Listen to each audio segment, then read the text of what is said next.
नमस्कार. एकलव्य मॉडेल स्कूलच्या 8वीतील विद्यार्थिनीने घेतला गळफास. इयत्ता 8वीत शिकणाऱ्या 13 वर्षीय विद्यार्थिनीची आत्महत्या. नातेवाईकांचा प्रचंड संताप. आमदार राजेश पाडवी तसेच आदिवासी विभागाचे कर्मचारी घटनास्थळी दाखल. धक्कादायक प्रकार. एकलव्य मॉडेल स्कूलच्या 8वीतील विद्यार्थिनीने घेतला गळफास. आदिवासी विकास विभागाच्या नंदुरबार जिल्ह्यातील शहादा तालुक्यातील मोयदा येथे एकलव्य मॉडेल स्कूलच्या 8वीत शिकणाऱ्या 13 वर्षीय मुलीने गळफास घेऊन आत्महत्या केली आहे.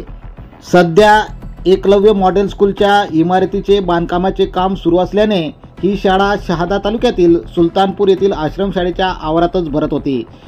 या ठिकाणी मुलींच्या वसतिगृहात एका खोलीत मुलीने एका हुकाला दोरीच्या साह्याने लटकून घेत आत्महत्या केली आहे.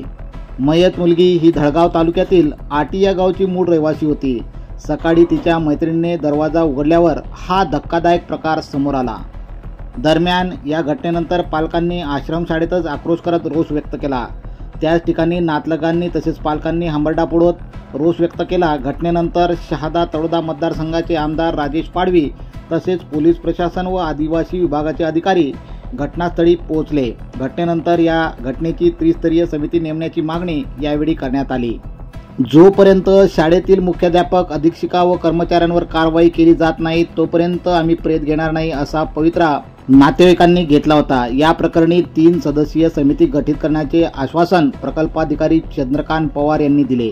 इयत्ता 8वी शिकणाऱ्या 13 वर्षीय मुलीच्या आत्महत्येचे कारण अद्यापही अस्पष्ट आहे. तरी या आत्महत्येवरती संशय व्यक्त करण्यात येत आहे. 8वीत शिकणाऱ्या एका निरागस मुलीने आत्महत्या का केली असावी असा प्रश्न यातून उपस्थित होत आहे. KTN news network, Shahada. आज सकाळी 8:13 EMRS Mohida Eklavya model residential school Mohida या शाळेच्या प्रिन्सिपलचा मला फोन आला आणि त्यांनी सांगितलं की इयत्ता 8वीच्या एका विद्यार्थिनीने गळफास घेऊन आत्महत्या केलेली आहे. मी तात्काळ आमचे शिक्षण विस्तार अधिकारी DN सोनोने यांच्याशी संपर्क साधून त्यांना शाळेवर प्राथमिक चौकशीसाठी पाठवलं आणि मी देखील या ठिकाणी हजर झालेलो आहे.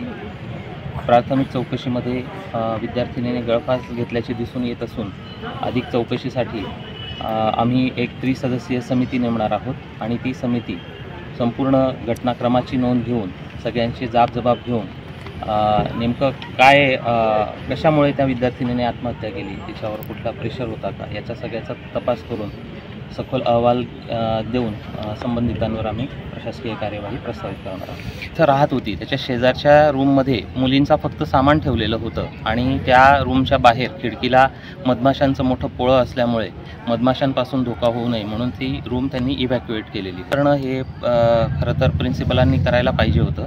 त्याची देखील आम्ही चौकशी करणार आहोत की त्यांनी असा निष्काळजीपणा का केला असं.